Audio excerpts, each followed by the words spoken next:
Long before the first sword was forged, before the first temple was erected or the first law was written, the continent we call Europe was a wild and nameless world, a vast canvas of primordial forests, frozen tundras and imposing mountains governed by the brutal forces of nature and gigantic beasts of the Ice Age. But more than 40,000 years ago, new actors arrived in this hostile world, small groups of Homo sapiens, our direct ancestors who were embarking on the last great chapter of human migration out of Africa. Their story is not written in books, but engraved in stone, whispered in the echo of forgotten caves.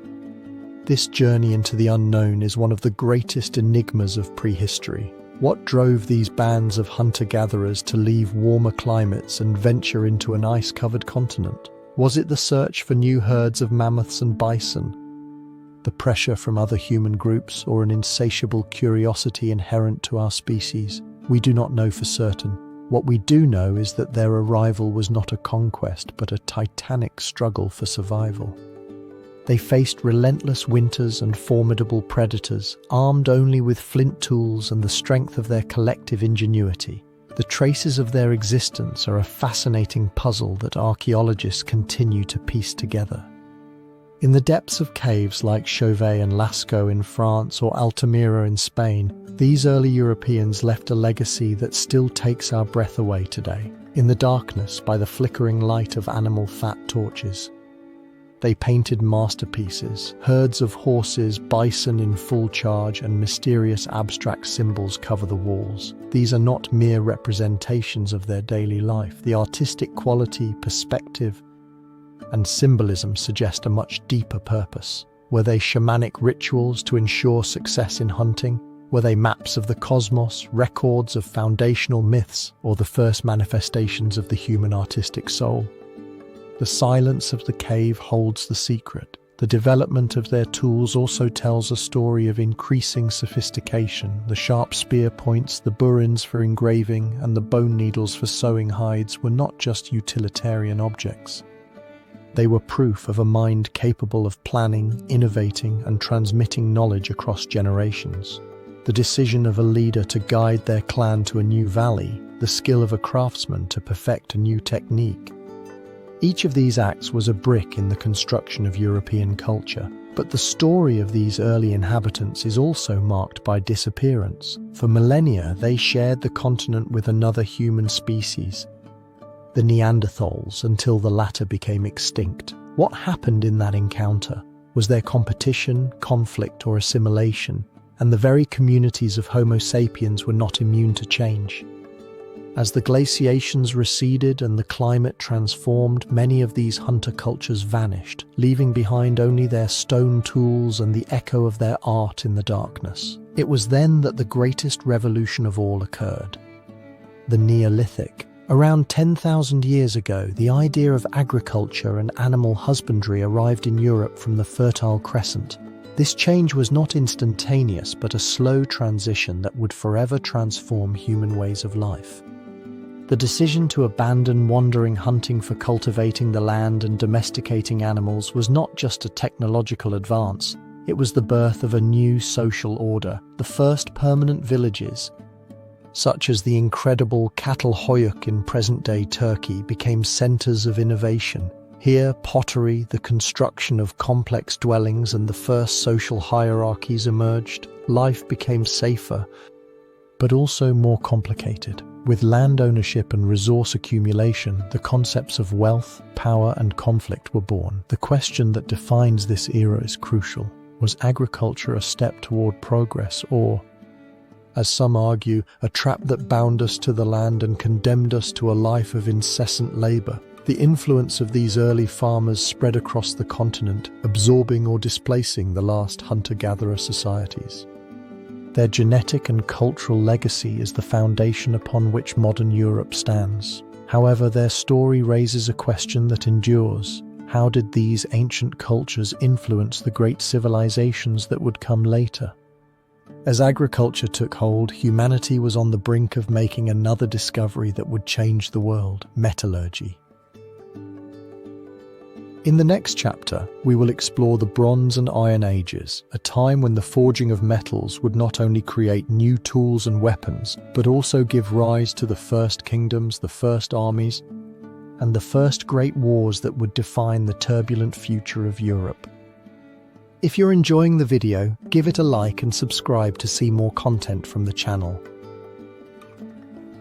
The search for identity and belonging gave way to a monumental transformation. An era of innovations that would forever change the face of Europe loomed on the horizon, the Age of Bronze and Iron. This period, marked by the emergence of the first European civilizations and the advancement of metallurgy, would become the crucible where the destinies of many cultures would be forged. The historical context of this era is remarkable. By the 3rd millennium before Christ, human communities in Europe began to experience a significant transition. Agriculture, which had established its roots in the Neolithic, provided not only food but also a new way of life. The dependence on hunting began to fade, giving way to more permanent settlements. These changes were accompanied by cultural exchange, where ideas and technologies such as metallurgy spread through trade routes. The first civilizations did not arise from nothing. They were the result of complex interactions. At this crossroads of cultures, the peoples of the continent began to experience the first forms of political organization. From the Celts in the west to the Hittites in the east, these tribes started to establish social hierarchies and to build monuments. However, amid this apparent progress, there were conflicts and struggles for territorial control. Among the key figures in this narrative is the King of the Celts, who, in an effort to consolidate his power, made decisions that would define the course of his civilization. His strategic alliances and focus on metallurgical innovation allowed him to establish a period of prosperity. However, his ambition also attracted the attention of rivals, unleashing a cycle of wars. As time progressed, advancements in metallurgy became the engine of change. The discovery of bronze, an alloy of copper and tin, revolutionized the production of tools. This new material not only fostered agriculture but also enabled warriors to forge more effective swords. Battles became more lethal. It is debated whether this technological advancement was a blessing or a curse.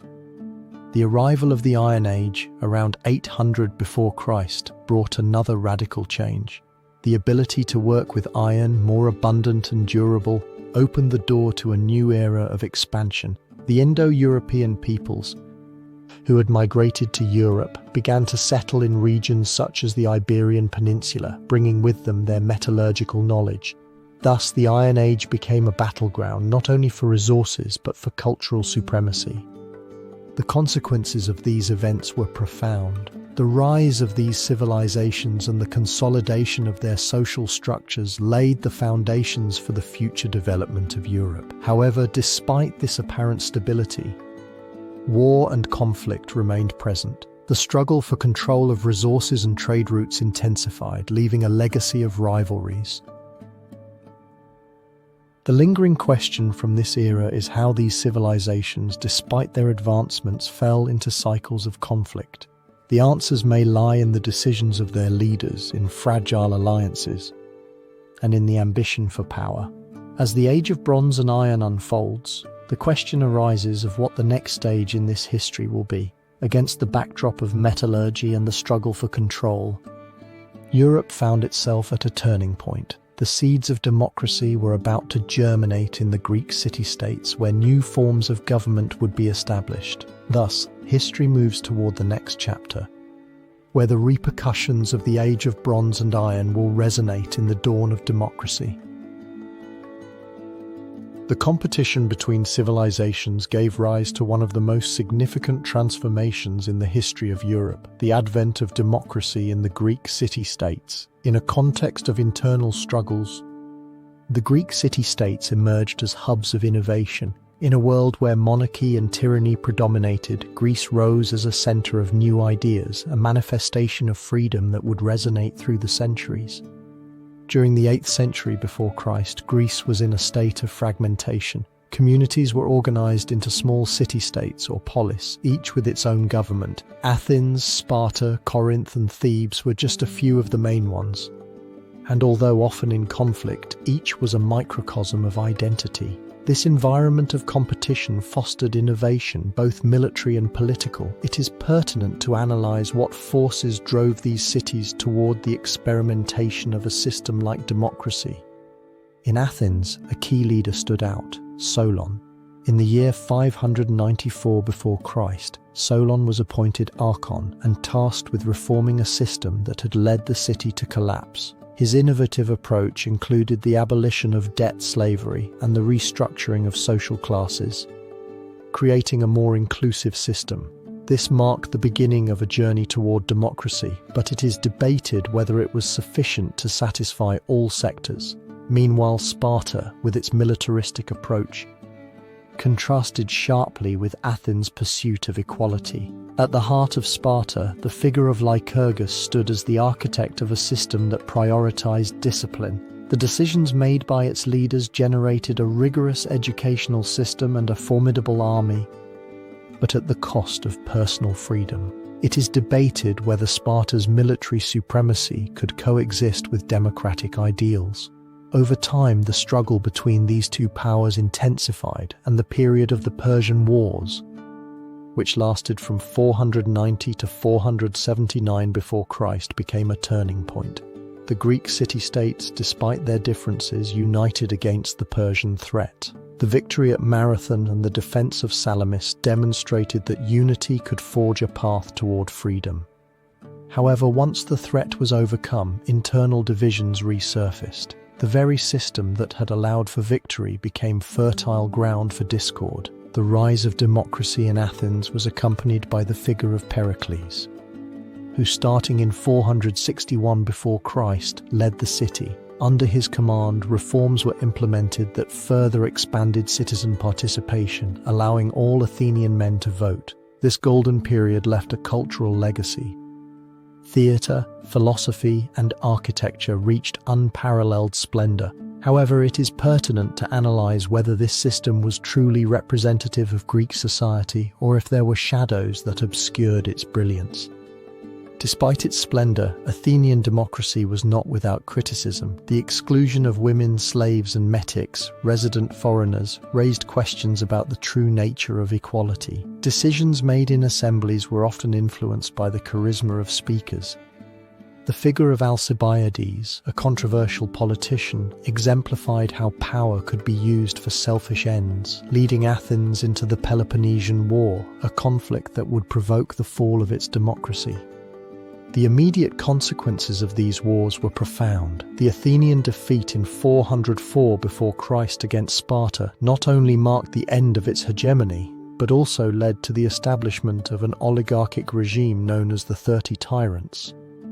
This period of repression underscored the fragility of democracy. It is pertinent to analyze what lessons could be drawn from this cycle of rise and fall. The legacy of Greek democracy, despite its limitations, laid the foundations for future political systems. The idea that citizens could have a voice would become a fundamental principle. However, the question persists: to what extent have the democratic ideals of Greece been understood and applied? Or have they been distorted by political interests? As we explore the history of Europe, the repercussions of these questions resonate. Democracy, born in Greece, became a seed that germinated facing challenges.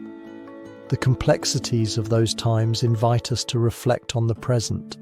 As we descend from this summit, we find ourselves at the crossroads of territorial expansion. The next chapter will take us to ancient Rome, where the influence of a growing empire would change the political landscape of Europe. It is debated whether the history of Rome would be a continuation of the democratic yearning or a rupture. The search for answers awaits us. The birth of democracy in Greece ushered in a monumental change that would transform Europe. In the 8th century before Christ, a small settlement on the Italian peninsula began to emerge from myths and legends. Rome, a city that in its early days was nothing more than a group of villages, would transform into the epicenter of a vast empire that would span from Britannia to North Africa and Asia Minor. The history of the Roman Empire is not merely a chronicle of conquests, It is a narrative of political and cultural influences that shaped the continent and left a lasting legacy. To understand the rise of Rome, it is crucial to situate ourselves in the context of the time. Europe, in the 6th century before Christ, was a mosaic of tribes. From the Celts in the west to the Iberians, the lands were fragmented and Greek culture was beginning to flourish. However, in the heart of Italy, the Latins were at the pinnacle of forming a new identity. Interaction with Etruscans and Greeks brought about a rich cultural exchange. This environment of exchange and conflict would be the breeding ground for the emergence of a power that would challenge all others. Among the key figures in this story is Romulus, the legendary founder whose figure intertwines with mythology. The story goes that in 753 before Christ, Romulus killed his brother Remus. But more than a simple tale, this myth establishes the duality of Rome, a city born from struggle. In its early years, Rome was ruled by kings, but the establishment of the Republic in 509 before Christ marked a decisive change.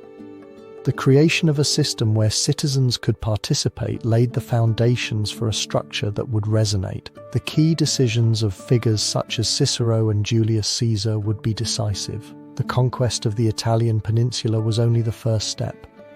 Through a series of wars, Rome began its advance. The victory in the First Punic War from 264 to 241 before Christ against Carthage not only secured control over Sicily, but also made Rome a significant player. However, this triumph sowed the seeds of internal conflict. The history of the Roman Republic is marked by power struggles, where figures such as Marius and Sulla clashed. The ambition of Julius Caesar, who crossed the Rubicon in 49 before Christ, established the point of no return. His rise and subsequent proclamation as dictator for life in 44 before Christ not only altered the balance but also triggered a series of events that would culminate in his assassination and the advent of the empire. The development of events is complex. After Caesar's death, the empire plunged into instability, where Octavian, later Augustus, emerged as the victor. In 27 before Christ, Octavian became the first emperor, initiating the era of the empire. This moment marks the beginning of a period of peace known as Pax Romana, which would last for more than 2 centuries. During this time, Rome not only expanded its borders but also developed an administration and legal system that would lay the foundations of European civilization. The influence of the Roman Empire is undeniable. Through conquests, it imposed its language, Latin, and its legal system. Furthermore, the construction of infrastructures such as roads and aqueducts facilitated trade, uniting vast regions. It is pertinent to analyze what secrets lie behind this splendor and how such a great empire fell into decline. The immediate consequences were profound. Local cultures were influenced or absorbed by Roman culture. Romanization led to the creation of a unique identity that combined elements from various traditions. However, this imposition also generated tensions. The provinces, although benefited, often felt marginalized. The tension between the center and the periphery would be a recurring theme. The question of the chapter looms over us. It is debated whether the splendor of Rome was a symbol of progress or a mask that concealed contradictions.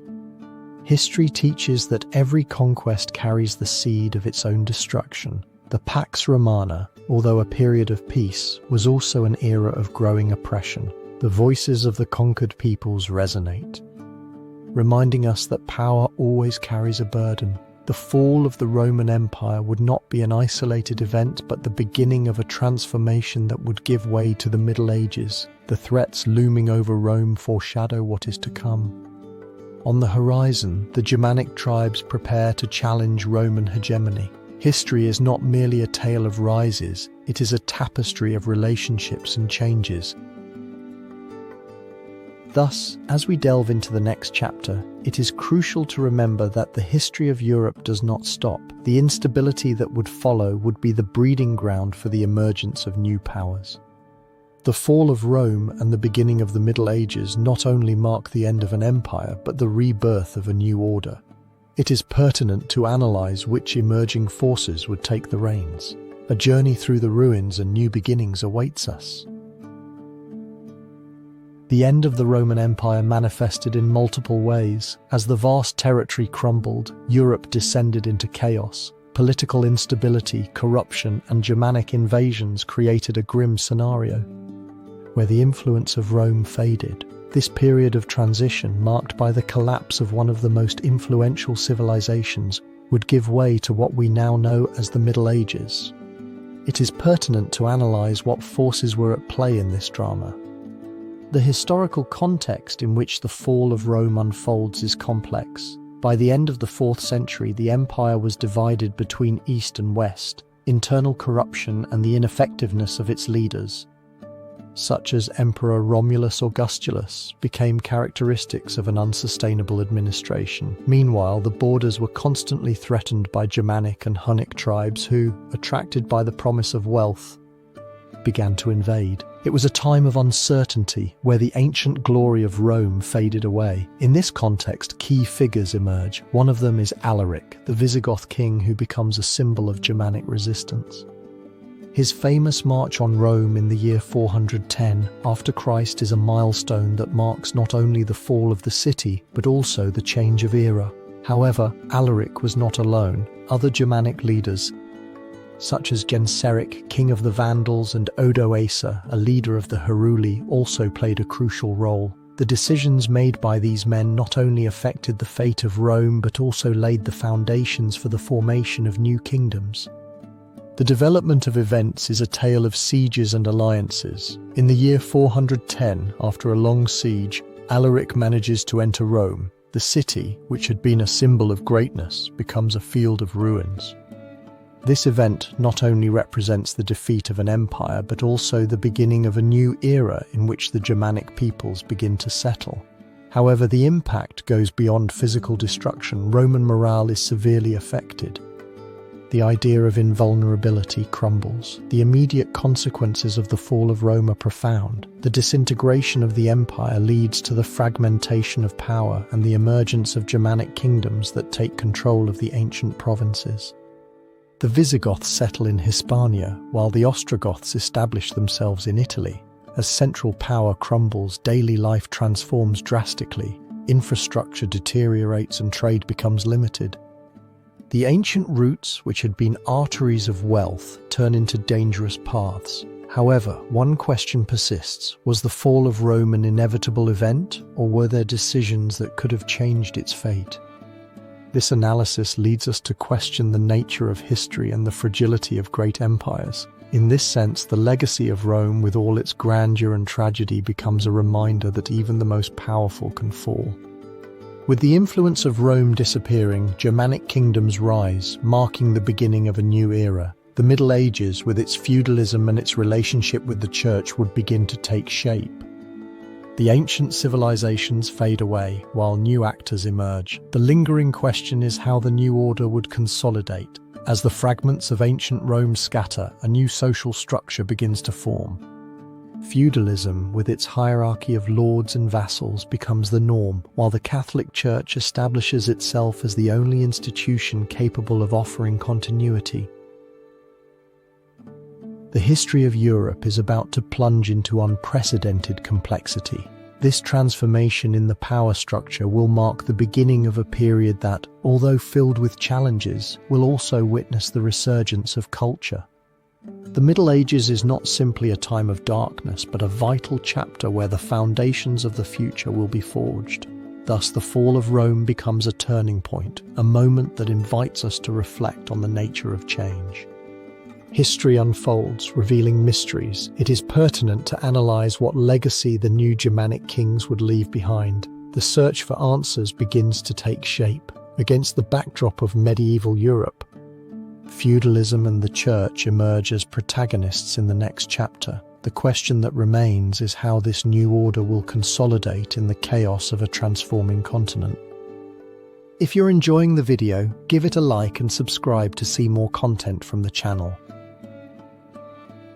The fall of Rome gave way to a new social order that would mark the history of Europe. In the Middle Ages, the feudal system rose as a distinguishing structure in a continent that sought to rebuild itself. This new landscape would not only transform the political structure but also grant a central role to an institution that was already a crucial actor, the Catholic Church. Feudalism, in its essence, emerged as a response to instability.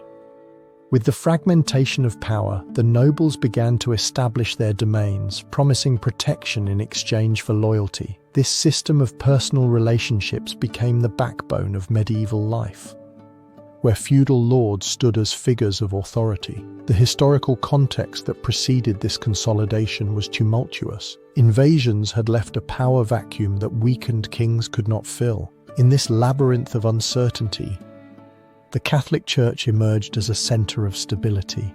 Its influence grew not only in the spiritual realm but also in the political. Popes began to be seen as figures of moral authority. This phenomenon, known as the symbiosis between the Church and feudalism, would extend, shaping the identity of Europe. Among the key figures of this era stands Charlemagne, king of the Franks, who in the year 800 was crowned Emperor of the Holy Roman Empire by Pope Leo III. This decision was a milestone that sealed the union between the throne and the altar, uniting political and religious authority into a single entity that would guide Europe. The coronation not only symbolized the rebirth of the Roman Empire in Christian form, but also established a model of governance. Charlemagne was not the only one to recognize the importance of the Church. As the feudal system consolidated, the Church became the largest landowner, accumulating lands through donations. Monasteries, founded in strategic locations, transformed into centers of power, not only spiritual but also economic. This accumulation fostered a conflict of interest between the nobility and the clergy. Through the centuries, the development of crucial events such as the establishment of the feudal pact and the creation of fiefs cemented the structure of a hierarchical society. The daily life of a peasant tied to the land revolved around the feudal lord and by extension the church. Sunday mass and religious festivities promised order in a chaotic world. However, the consolidation of feudalism and the power of the church were not without challenges. Over time, tensions arose. As cities began to resurge and trade expanded, the feudal economy came under question. Merchants and burghers, in their quest for autonomy, challenged traditional power. It is debated whether the church itself, in its desire to control, had sown the seeds of its own decline. The immediate consequences of these events were profound. The centralization of power in the hands of the nobility and the church led to the creation of a stratified social order. Struggles for power, faith and land intertwined in a complex mosaic. The arrival of the Black Death in the 14th century, which would devastate a large part of the population, would be but one manifestation of a system that, while it had provided structure, had also left millions in despair. The question that persists in the history of this period is how a system that promised protection became a prison for so many. It is debated whether feudalism was a viable solution or simply a palliative that masked the need for a deeper change. The answers seem to hide in the castles and monasteries.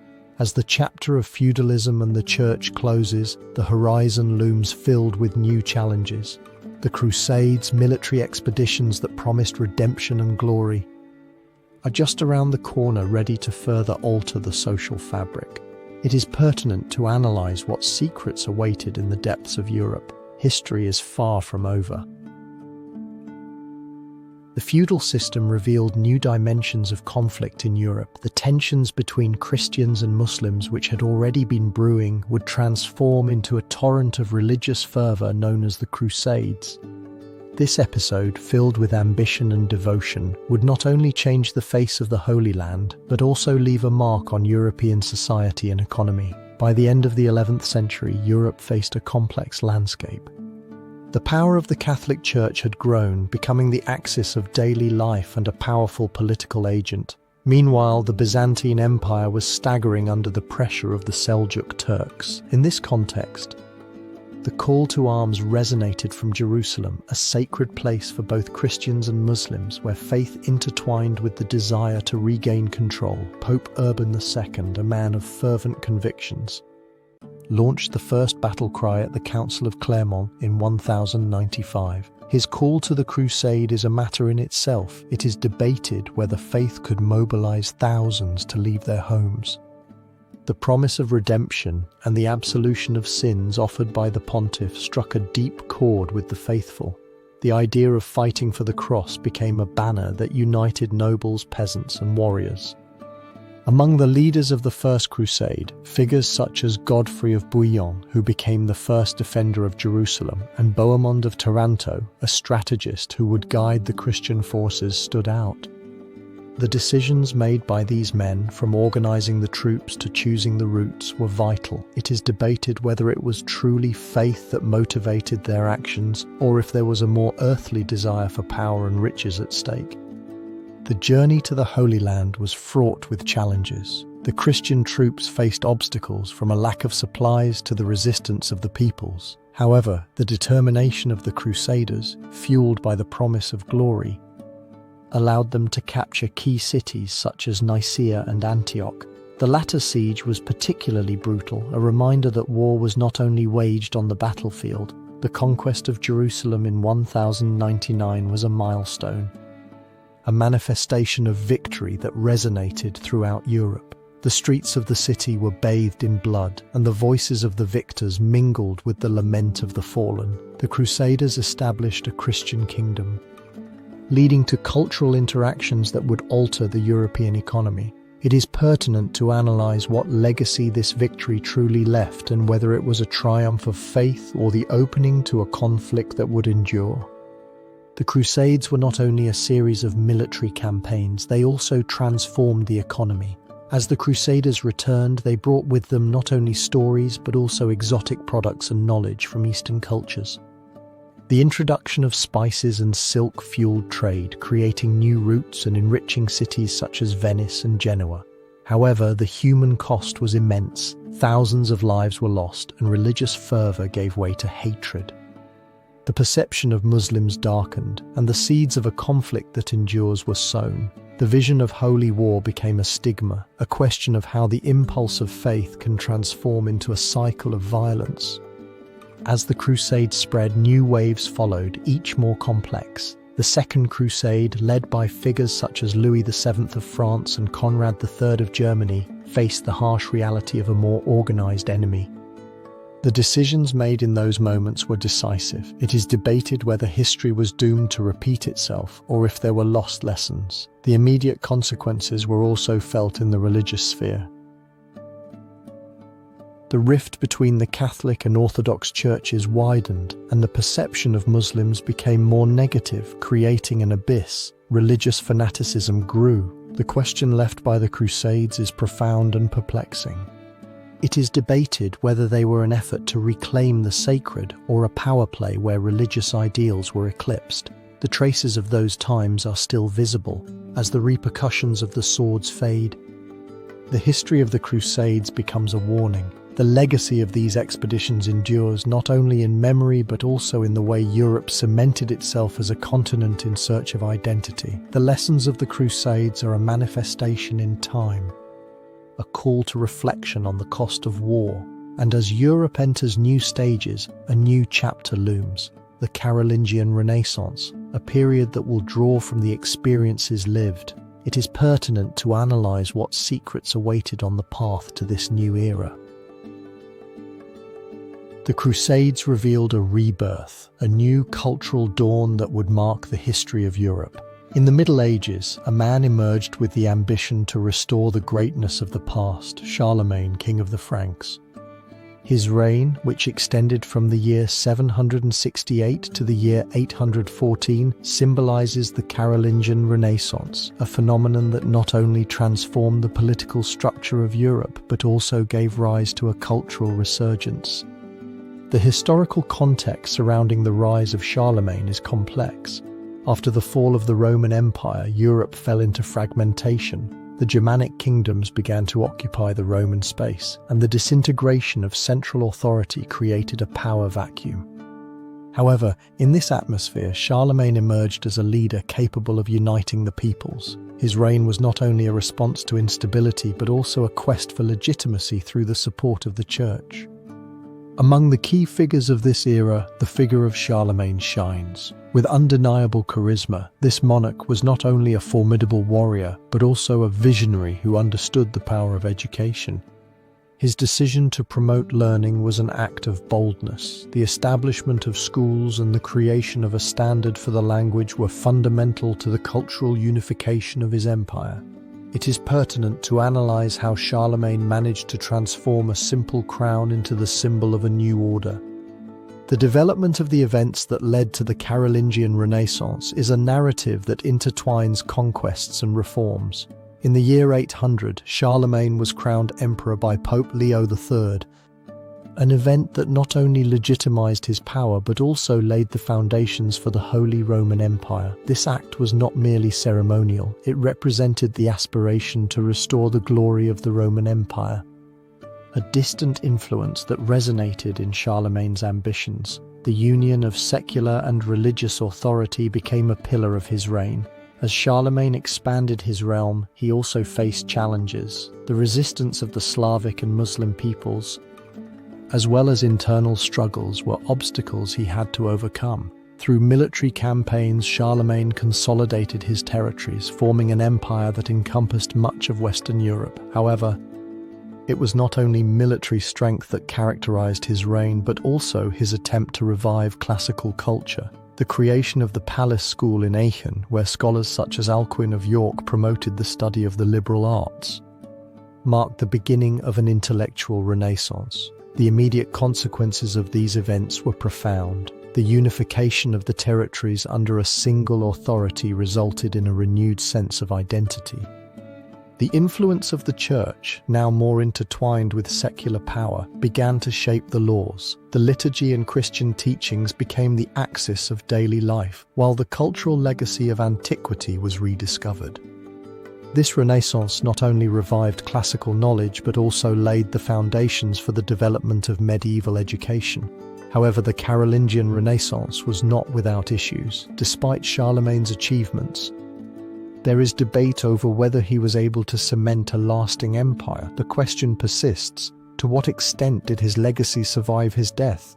The Holy Roman Empire faced constant challenges, and the fragmentation of power that began very soon after his passing suggests that Charlemagne's ambition may have been a fleeting dream.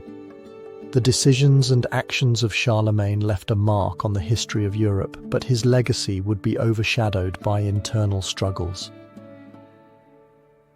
The division of his territory among his grandsons in the treaties of Verdun of 843 sealed his fate, marking the beginning of a new cycle of fragmentation. There is debate over whether he could have done anything differently to prevent the disintegration of his work. This question looms over the figure of Charlemagne. As the influence of the Carolingian Renaissance dissipates, we prepare to delve into a new chapter. A chapter where health crises and the interconnection of cultures will lead to dramatic changes. The Black Death approaches, and with it, the devastation that will challenge the very structure of European society. It is pertinent to analyze what secrets awaited in these new complexities. The answer will be revealed as we explore the history of the bubonic plague. The Carolingian Renaissance overflowed in unimaginable ways. 14th century Europe, already marked by tension, stood on the threshold of transformation. The struggle for power between monarchs and nobles, coupled with the rising tensions among classes, created a breeding ground for an unexpected enemy, the bubonic plague. This stigma of history, known as the Black Death, not only decimated the population but also reconfigured the structure of European society. As the wind blew from Asia, carrying the disease, European cities prepared for an uncertain future. The plague arrived in Europe through trade routes, spreading through the ports of the Mediterranean. In the year 1347, Genoese ships arrived in Messina, Sicily, carrying not only goods but also death. The plague, triggered by the bacterium Yersinia pestis, found fertile ground in the overcrowded living conditions of medieval cities. It is pertinent to analyze how a simple bacterium could unleash such profound chaos. The context in which this tragedy unfolded cannot be underestimated. Europe was in the midst of an economic crisis. with a worn feudal system. The 100 Years' War between England and France had left scars, while the Church struggled to maintain its authority. In this climate, the arrival of the plague was perceived as divine punishment by many, a manifestation of despair. The key figures in this drama are both the visible and the invisible leaders. In France, King Philip VI found himself in a precarious situation. In England, Edward III fought to keep his kingdom united. However, as the plague spread, these leaders became figures of a power that was fading. The decisions they made, from closing borders to imposing quarantines, often proved ineffective. It is pertinent to analyze how much they could truly control. The development of events was swift and terrifying. In the year 1348, the plague had established itself in England, arriving in London like a torrent. The population, caught between ignorance and fear, began to succumb. The streets filled with bodies, the bells rang in a perpetual lament, and the air was thick with the stench of death. Society, united by faith, fractured. Doctors, powerless, became figures of mockery, while desperate people sought scapegoats in the Jews, whom they accused of poisoning wells. This persecution, fueled by fear, left an indelible mark. It is pertinent to analyze what role beliefs and superstitions truly played. The immediate consequences of the Black Death were devastating. It is estimated that between 1/3 and 1/2 of the European population perished. Entire cities were left deserted and the economy collapsed. The labor shortage led to a shift in the relationship between workers and owners. Peasants, bound to serfdom, began to demand better conditions, which eventually led to the erosion of the feudal system. In this context, the plague not only became an agent of death, but also a catalyst for change. There is debate over whether a better future could be conceived from such destruction. However, the question of the Black Death persists. Despite its impact, it is pertinent to analyze what lessons were learned. There is debate over whether it was divine punishment, a manifestation of human fragility, or the result of a world out of balance. The plague left more questions than answers. The influence of the plague looms over Europe, a reminder that civilization can collapse. As humanity ventured into a new chapter, the Black Death not only affected the population but also left a mark on culture. The forthcoming transformation, the Renaissance, would rise from the ashes, bringing a new approach to life. It is pertinent to analyze whether from this horror a new dawn was destined to emerge. Thus, the journey through European history continues as the influence of the plague dissipates, giving way to a cultural rebirth. The Black Plague gave way to one of the greatest cultural transformations in history, the Renaissance, a rebirth that, as a manifestation of classical antiquity, emerged amidst the Middle Ages, bringing with it a torrent of ideas that would revolutionize the perception of humanity and its place in the world. In the Italian city-states, where art and thought flourished, a movement was born that, although initially limited, would soon resonate throughout Europe. The historical context of this cultural rebirth is found in the melting pot of Italy in the 15th century, where the ruins of the Roman past mingled with an emerging modernity. The cities of Florence, Venice, and Milan became nerve centers of commerce. This era, marked by instability, was also a fertile ground for the flourishing of the arts.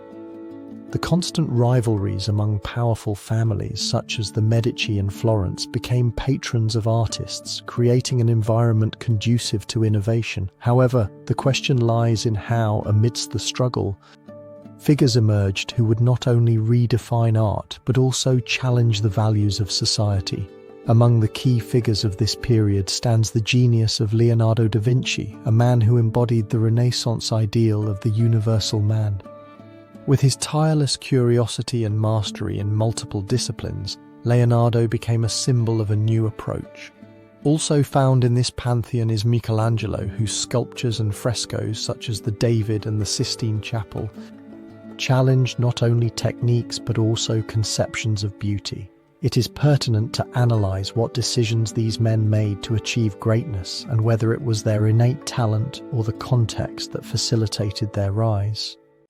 The unfolding of events that marked the Renaissance is a tale of discovery. The invention of the printing press by Johannes Gutenberg in the decade of the 1440s revolutionized the dissemination of knowledge, allowing ideas to flow beyond the elites. The texts of the ancient Greeks and Romans, previously relegated, began to circulate again, igniting critical thought. Humanism, a movement that centered on humanity rather than God, gained strength, questioning dogmas and promoting a new vision of the individual. As the Renaissance expanded, the influence of the Church was also felt, albeit in a contradictory manner. While some artists sought papal approval, others challenged its authority. The work of Erasmus of Rotterdam, which criticized corruption in the Church, and Botticelli's painting, which celebrated earthly beauty, illustrate this push and pull.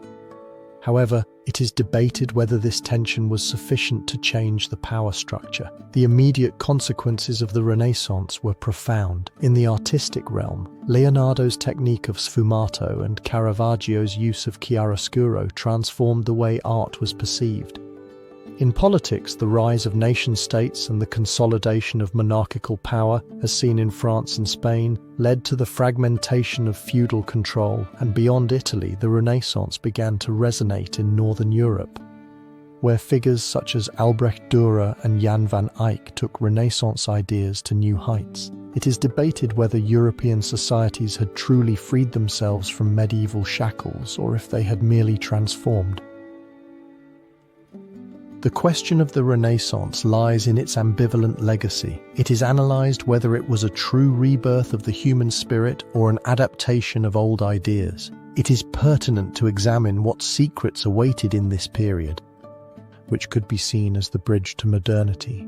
As cities filled with new ideas, tensions also brewed that would give rise to the Protestant Reformation. The next stage, marked by the challenge to the authority of the Pope, will rise as a manifestation of the doubts sown during the Renaissance. It is debated whether the new ideas could survive under the pressure of tradition. History often has its own mysteries, and that of the impending religious transformation is one of the most notable.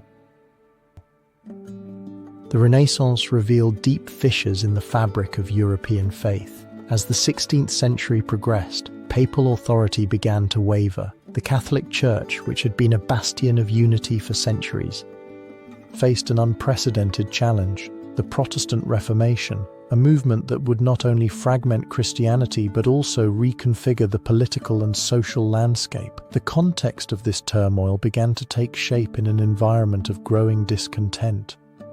Europe, on the threshold of modernity, was experiencing an intellectual resurgence. The ideas of the Renaissance penetrated deeply, challenging ancient beliefs. However, this flourishing was overshadowed by corruption within the Church, where the sale of indulgences and nepotism sparked a clamor for protest. The repercussions of these grievances resonated among scholars and citizens, creating a conducive atmosphere for change. In this context, a figure emerged who would become the symbol of challenge: Martin Luther. An Augustinian monk and academic, Luther became a fierce critic of ecclesiastical practices that he deemed contrary to the teachings of Christ. In 1517, his life took a decisive turn when he nailed his famous 95 Theses to the door of the castle church in Wittenberg. This seemingly simple act resonated like thunder. Luther questioned the validity of indulgences, arguing that salvation could not be bought. As Luther's ideas began to spread, the impact was immediate. The printing press, a recent invention, played a crucial role. Within months, his theses had been distributed throughout Europe, provoking a fervor of debate. But Luther was not alone. Other reformers, such as John Calvin and Ulrich Zwingli, also raised their voices, each contributing their own interpretations. The fragmentation of Christianity was becoming inevitable.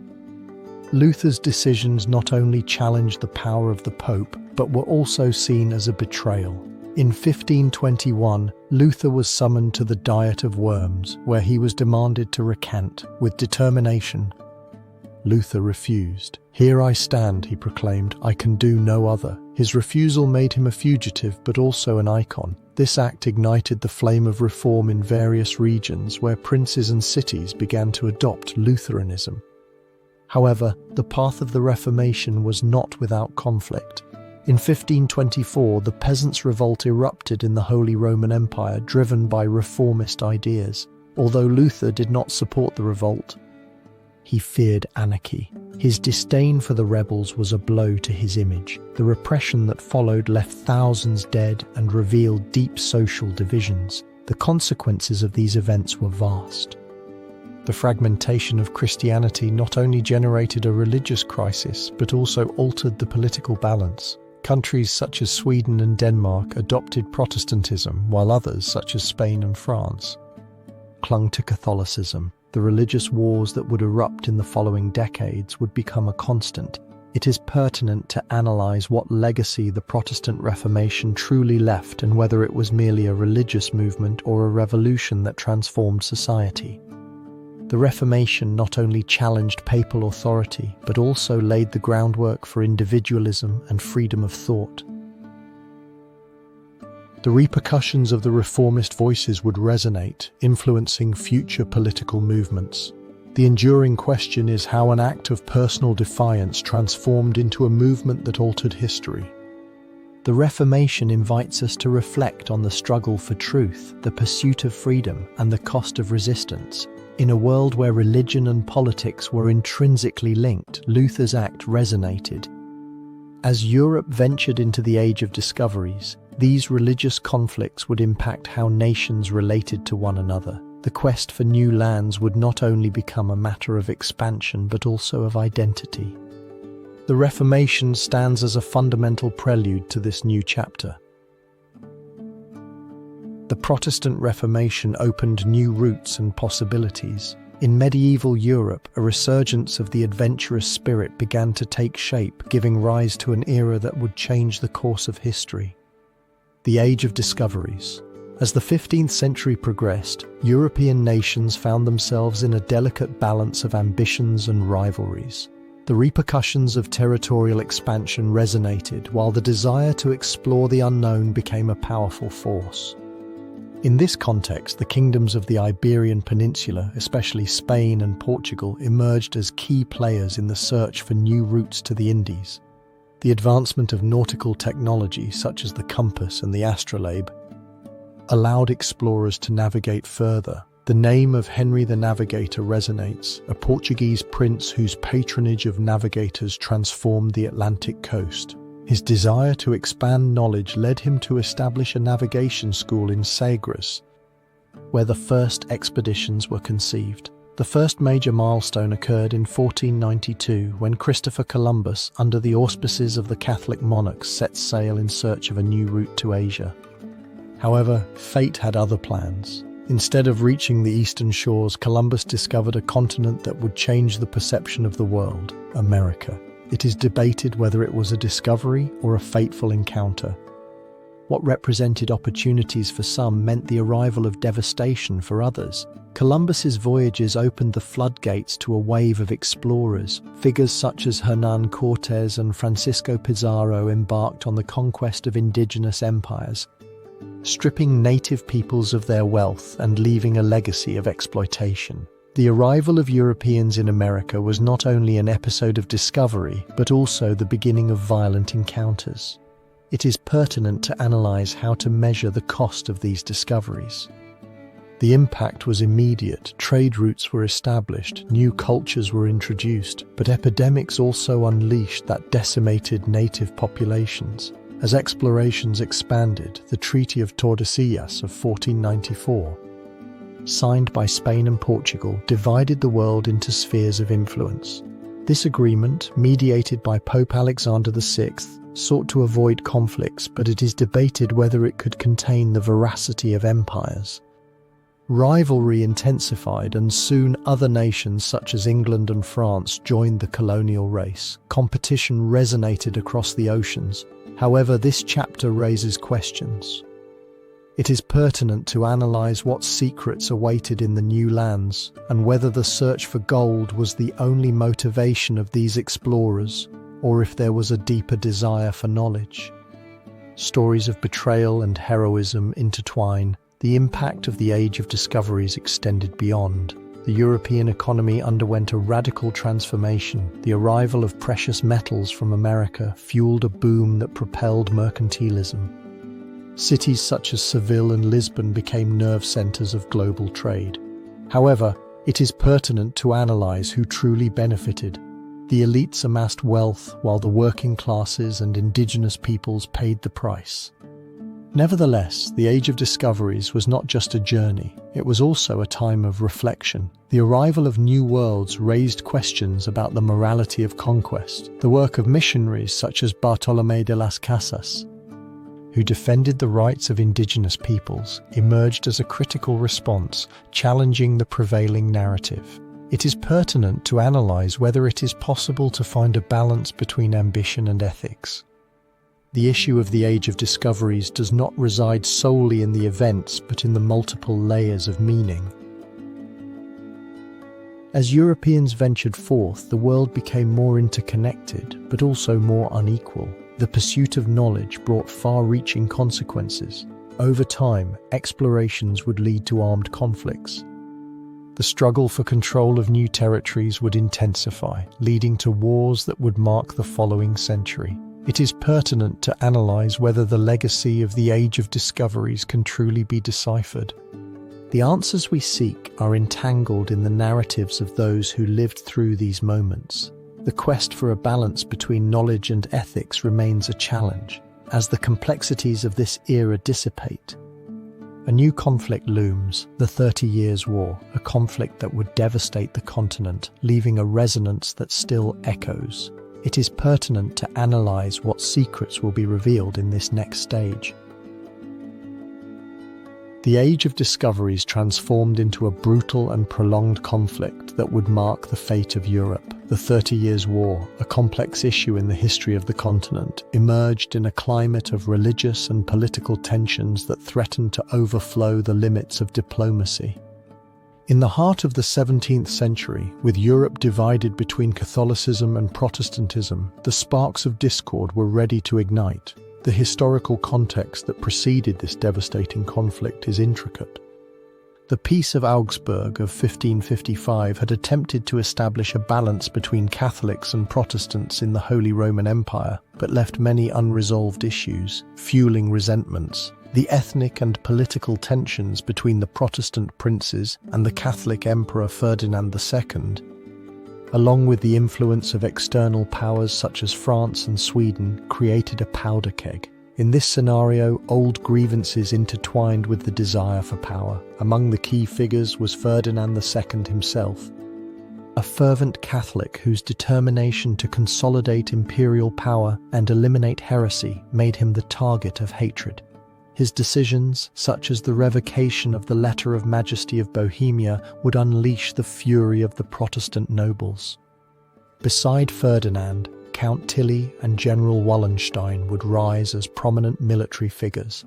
However, the movements of Protestant leaders like Gustavus Adolphus of Sweden, whose entry into the conflict would change the course, could not be ignored. The outbreak of the war occurred in 1618 in an event known as the Defenestration of Prague, where two representatives of the emperor were thrown out of a window in an act of defiance. This event symbolized the definitive break between Catholics and Protestants, opening the door to years of confrontations. As the conflict unfolded, various phases of the struggle became evident, from the Bohemian War to the Swedish intervention. Military campaigns followed in a dance of victories and defeats. The Battle of Breitenfeld in 1631, where Gustavus Adolphus showcased his military genius, marked a turning point, but the Catholic response was swift.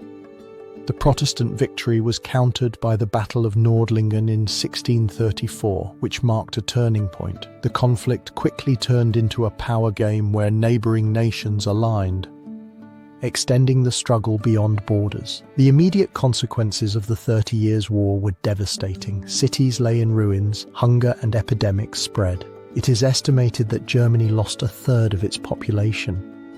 A grim repercussion. The war left not only physical scars but also psychological ones. The alliances forged and the betrayals would become a legacy of distrust. However, the question persists. Is it relevant to analyze whether all this suffering was truly worth it, and what secrets and political motivations drove nations to plunge into such a destructive conflict?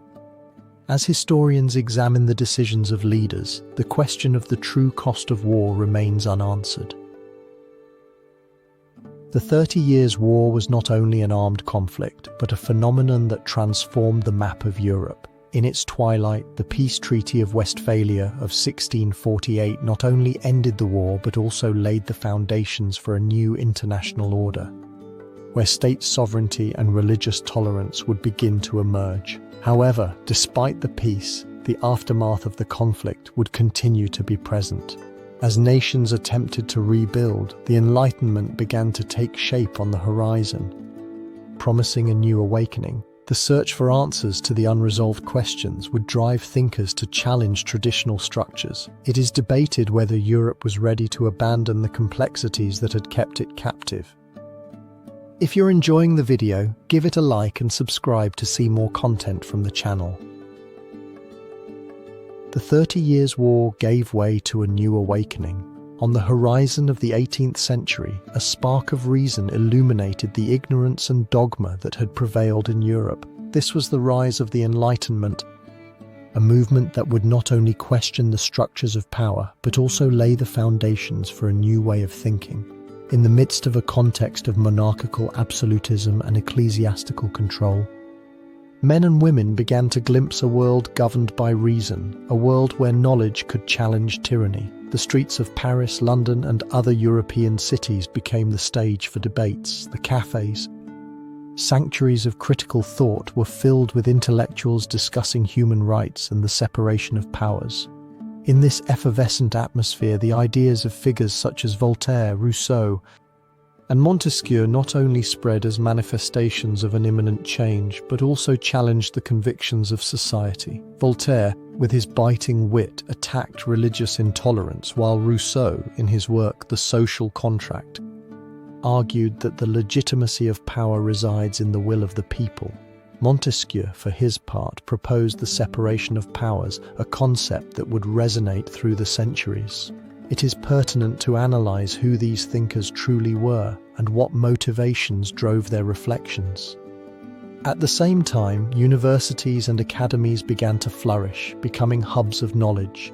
The development of the printing press allowed ideas to spread rapidly, challenging censorship. Access to scientific literature expanded, and with it, critical thinking became a powerful tool.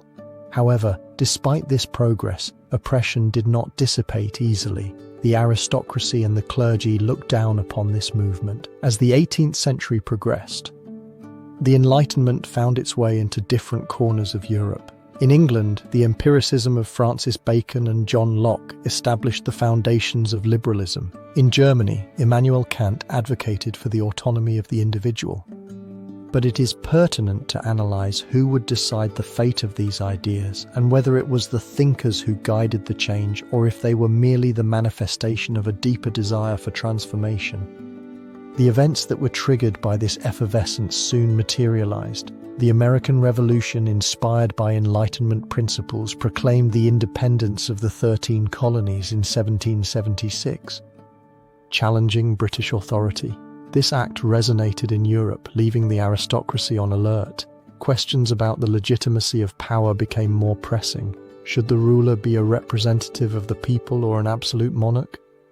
The Enlightenment had ignited the fuse. The immediate consequences of this flourishing of thought were profound. The institutions that had sustained the social order began to crumble.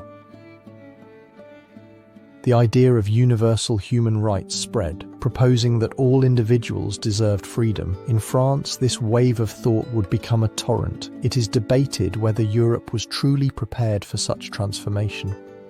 However, the question that emerges from this chapter is the following. Was the Enlightenment a beacon of hope that guided Europe toward a future of freedom, or a catalyst that unleashed uncontrollable forces?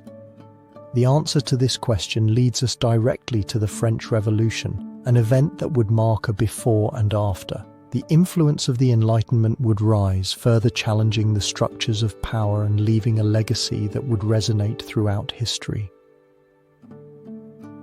The Enlightenment unleashed a series of events that would forever change the course of France and Europe. The French Revolution, a movement that began as a struggle for rights, would transform into a matter of overflowing passions, conflicting ideologies, and a quest for justice that would resonate through the centuries. Historical context. By the end of the 18th century, France was in a state of discontent. Monarchical absolutism, represented by Louis XVI, had brought the country to the brink of collapse.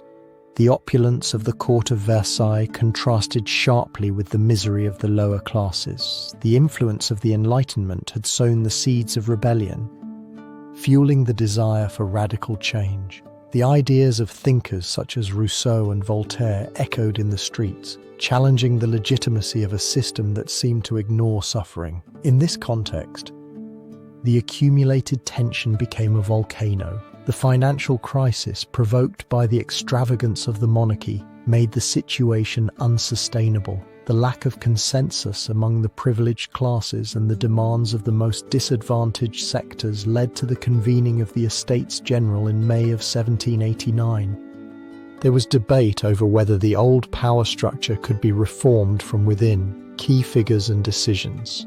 In this scenario, key figures emerged. Maximilien Robespierre, a young lawyer, would become one of the most influential leaders. His fervent defense of the rights of the people resonated, although his methods would provoke controversy. Alongside him, Georges Danton, a charismatic speaker, represented the voice of the working classes, advocating for more extreme measures. The National Assembly, formed by the representatives of the Third Estate, rose as a new power, proclaiming the end of absolutism and the quest for a new France. On the 14th of July in 1789, the storming of the Bastille became a symbol of the uprising. This fortress, which had represented oppression, was stormed by a crowd. The fall of the Bastille not only marked the beginning of the revolution, but also raised a question. Was it possible for the people to rise up and claim their place? Development of events. As the revolution progressed, the situation became chaotic. The Declaration of the Rights of Man and of the Citizen, adopted in August of 1789, proclaimed that all men are born free and equal, a manifesto that would resonate beyond France. However, the initial euphoria was marred by violence. The radical turn came with the execution of King Louis XVI in January of 1793, an act that unleashed a wave of terror. The guillotine became a symbol, and the Committee of Public Safety, led by Robespierre, initiated a campaign of purges against the enemies of the revolution. The era of terror was established, where thousands were executed. The revolution was not merely an internal conflict. Its repercussions resonated throughout Europe, where monarchies feared the spread of republican ideas. The intervention of foreign powers led to a series of wars. France, faced with a coalition, was forced to defend its revolution. It is pertinent to analyze the cost. Immediate consequences. The outcome of the revolution was a complex legacy. On one hand, the abolition of the monarchy and the establishment of the First Republic were achieved. The idea of human rights was solidified. Nevertheless, the revolution also left disillusionment. Terror and violence became the price of freedom, and political instability continued. The rise of Napoleon Bonaparte, who proclaimed himself emperor in 1804, was a direct result. However, although he promised to carry the flame of the revolution, his imperial ambition betrayed the principles. There is debate over whether Napoleon was the savior of the revolution or its traitor, the enigma of the chapter. The French Revolution raises enduring questions. How did a movement that began with ideals of freedom turn into a cycle of violence? What lessons can we draw? Amid its achievements and failures, the revolution left a legacy that continues to influence the struggle for equality. As the influence of the revolution rose over Europe, a new chapter was preparing. The Napoleonic Wars would redefine the political map and bring even deeper challenges. It is pertinent to analyze what fate awaited Europe. History was about to reveal it. The French Revolution did not only shake Paris, its repercussions resonated throughout the continent, creating a climate of instability that would be exploited by a man whose ambition was as great as Europe itself. The French Revolution laid the groundwork for a radical change that would culminate in the Napoleonic Wars, an episode that would shift borders, reconfigure alliances, and leave a mark on history. By the end of the 18th century, Europe was in a state of tension. The old feudal structures were beginning to crumble, while the ideas of liberty, equality, and fraternity emerged. France, at the center of this whirlwind, was immersed in an internal struggle. The fall of the monarchy and the rise of the bourgeoisie disrupted the balance of power. Meanwhile, the nobility, fearful of losing their influence, prepared to confront this upheaval. In this context, a decisive figure emerged, Napoleon Bonaparte. Born in Corsica in 1769, Napoleon was a child of the Enlightenment and a product of the Revolution. His rise from an artillery officer to the leader of France was driven by his military cunning. In 1799, with a coup d'etat, he proclaimed himself first consul, and in 1804 he crowned himself emperor, establishing the First French Empire. This transformation marked the beginning of an era of expansion. Napoleon did not limit himself to governing France. His ambition was broader. In a move that seemed straight out of a strategy book, he began to expand his empire, initiating a series of campaigns known as the Napoleonic Wars. He achieved impressive victories in battles such as Austerlitz in 1805 and Jena in 1806. The speed of his army, known as the Grande Armée, became legendary, leaving his adversaries astonished. However, Napoleon's expansion was not solely about conquests. It was also a process of political transformation. As territories fell under his control, he implemented reforms aimed at modernizing the structures. The Napoleonic Code, for example, established a legal framework that promoted equality before the law, a legacy that endures. It is debated whether this was a true advancement or the prelude to a new type of tyranny. Over time, the expansion of the empire generated a chain reaction. Alarmed, European nations began to form coalitions. In 1805, the Third Coalition, which included Great Britain, Russia, and Austria, united against Napoleon, but was defeated at Austerlitz. However, resistance did not cease. Each victory sowed the seeds of revenge. The following years saw a cycle of alliances and betrayals. Napoleon ventured into the heart of Europe, but unchecked ambition came at a cost. The failed invasion of Russia in 1812 marked a turning point. The freezing temperatures and the scorched earth tactic dismantled the Grande Armée. This defeat not only weakened his army but also ignited resistance. The immediate consequences of the Napoleonic Wars were profound. The political map of Europe was altered. Ancient kingdoms were dismantled and new states emerged, while nations such as Prussia and Austria began to reconfigure themselves. However, Napoleon's legacy was not limited to geography. His influence was felt in every corner. The ideas of nationalism and liberalism began to flourish. It is pertinent to analyze what the true legacy of the Napoleonic Wars is. It is debated whether they were a step towards modernity or the prelude to a greater conflict. History has left a series of questions. The figure of Napoleon becomes an issue that challenges historians. Ultimately, the Napoleonic Wars culminated in 1815 with Napoleon's defeat at Waterloo, but even in his fall, his impact was felt. The creation of the Holy Alliance and the Congress of Vienna sought to restore the old order, but the wounds did not heal. The idea of a united and liberal Europe remained alive. Thus, the Napoleonic Wars became a turning point. A reminder that power, though conquering, is never absolute. The struggles for freedom would continue to resonate. In the next stage, we will delve into the Industrial Revolution, a phenomenon that would transform the European economy in ways that Napoleon never imagined. It is pertinent to analyze what secrets await in the factories of a Europe preparing for a new type of war, not of bullets but of machines. The Napoleonic Wars transformed into a phenomenon of colossal proportions. The Industrial Revolution, a manifestation in the workshops of England, would mark the beginning of an era in which mechanization would reconfigure the economic and social fabric of Europe. On the threshold of the 18th century, feudalism began to dissipate, giving way to a new paradigm that promised wealth but also carried uncertainty. To understand the magnitude of this revolution, it is crucial to look back. Europe in the last decades of the 17th century found itself in a delicate balance. The agrarian economy dominated and the feudal system remained intact. Cities, once restricted, began to flourish. In this environment, the Enlightenment had sown the seeds of critical thought. It is pertinent to analyze whether the old order could survive in the face of the advance of knowledge. The actors of this metamorphosis were entrepreneurs, inventors, and workers. In England, figures such as James Watt, with his refinement of the steam engine, and Richard Arkwright, a pioneer in the textile industry, emerged as titans. Their decisions not only transformed production, they also redefined the social structure. The rise of the working class, displaced from the countryside to the factories, brought about a series of decisions that had a profound impact.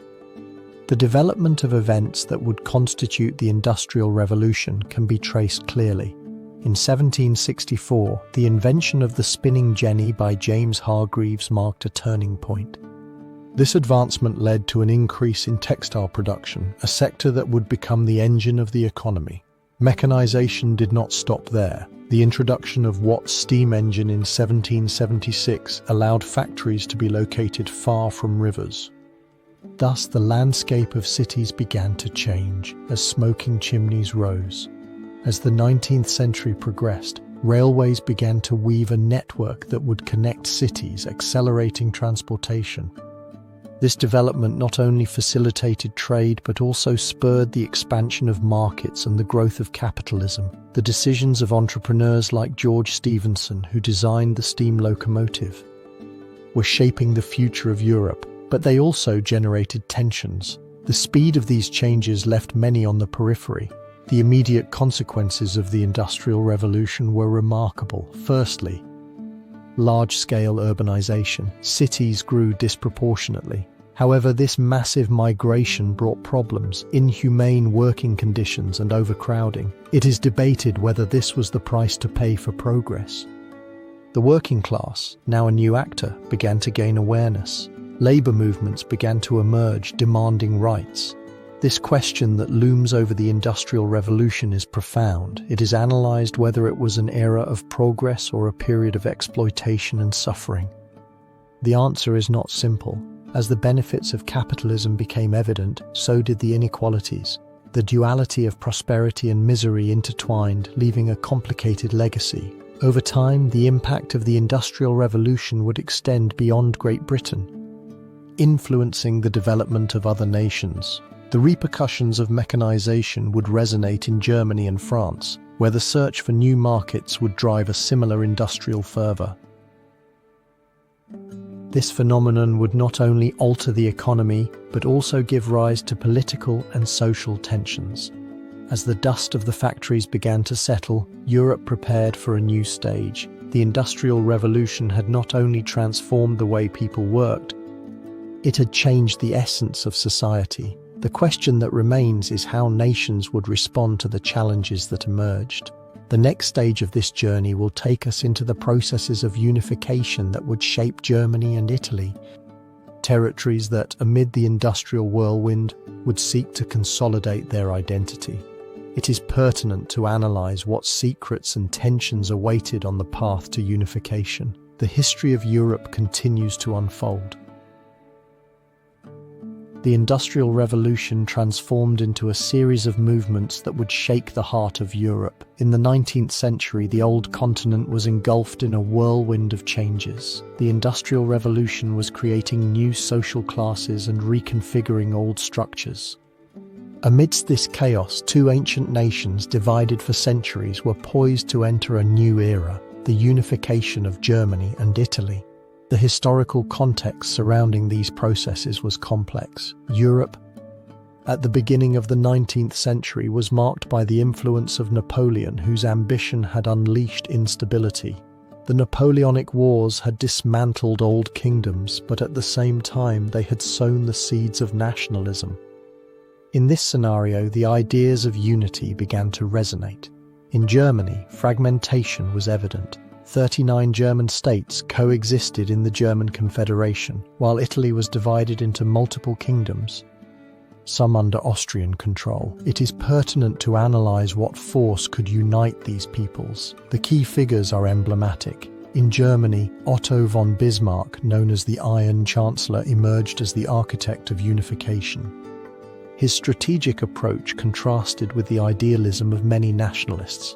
On the other hand, in Italy, Count Camillo di Cavour, Prime Minister of the Kingdom of Piedmont-Sardinia, became the driving force behind unification. Relying on alliances and diplomacy, both leaders shared a vision to create nation-states that responded to the aspirations of their peoples. The development of events began in 1861 when Italy was proclaimed a unified kingdom under Victor Emmanuel II. However, the path was tumultuous. Cavour, with the help of the guerrilla Giuseppe Garibaldi, led campaigns that pulled the regions toward unification. Garibaldi, with his army of the 1,000, captured Sicily and Naples. It is debated whether it was the popular will that led to this unification or political calculation. Meanwhile, in Germany, Bismarck used war as an instrument. His saying, "War is the continuation of politics by other means," was never more evident. After provoking a war with Denmark in 1864, Bismarck continued his game by confronting Austria in 1866. The Austro-Prussian War was a brief but decisive conflict that allowed Prussia to consolidate its power over northern Germany. The Treaty of Prague not only weakened Austria but also solidified Prussia's position. It is debated what the repercussions were of leaving Austria on the sidelines. By 1870, tension with France led to the Franco-Prussian War. Bismarck, using a manipulated telegram, provoked the anger of the French, uniting the German states. The Prussian victory in 1871 culminated in the proclamation of the German Empire in Versailles, an act that symbolized not only unification but also the humiliation of France. This outcome marked a radical shift in the balance of power, establishing Germany as a power. It is pertinent to analyze who suffered the consequences of this ambition. The immediate consequences were profound. In Italy, unification brought hope, but it also left many regions in discontent. Tensions between the industrialized north and the agricultural south began to brew.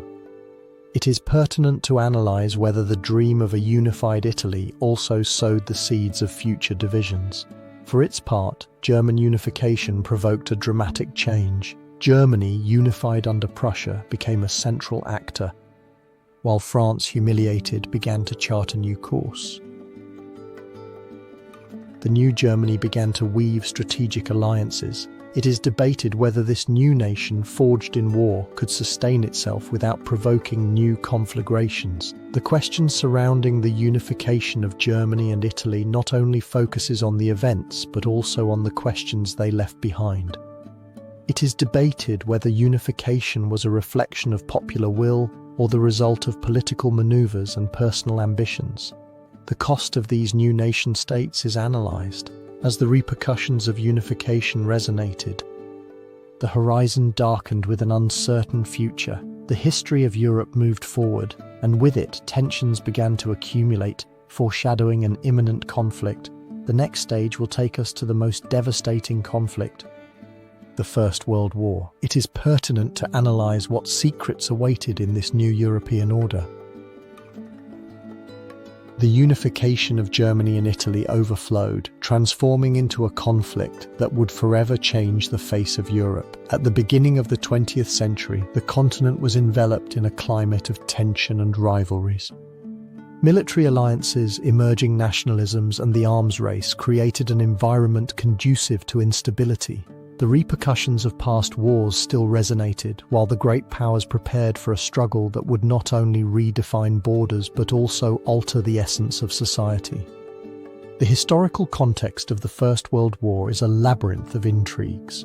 The European powers divided into two main alliances: the Triple Alliance, Germany, Austria-Hungary and Italy, and the Triple Entente, France, Russia, and the United Kingdom, found themselves in a delicate balance. Nationalist tensions, especially in the Balkans, were a volcano.